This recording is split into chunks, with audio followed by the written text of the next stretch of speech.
आजादी का संघर्ष खुद के शासन के लिए था।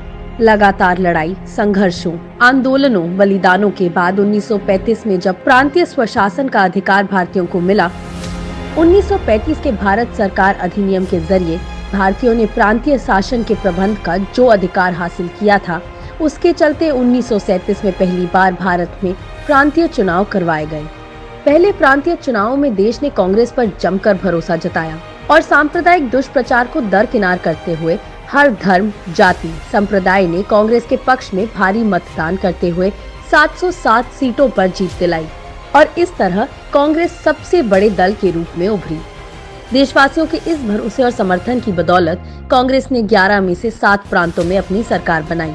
देशवासियों का ये भरोसा और समर्थन कांग्रेस ने आजादी के कड़े संघर्ष की बदौलत हासिल किया था और कांग्रेस ने सरकारें तभी बनाई जब अंग्रेज हुकूमत ने बकायदा ये माना कि गवर्नर जनरल बिना वजह सरकारों में हस्तक्षेप नहीं करेंगे, क्योंकि कांग्रेस स्वतंत्र शासन के अपने विचार से पीछे हटकर देशवासियों का भरोसा नहीं तोड़ना चाहती थी।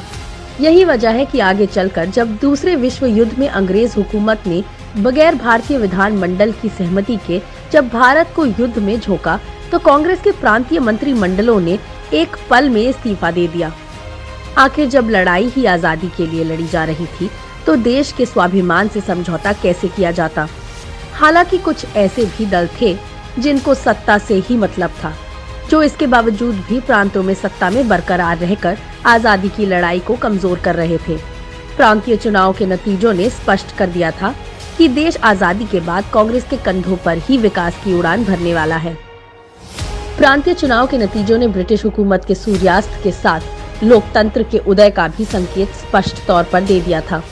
आज उस लोकतंत्र पर हमला किया जा रहा है, आवाजों को कुचला जा रहा है।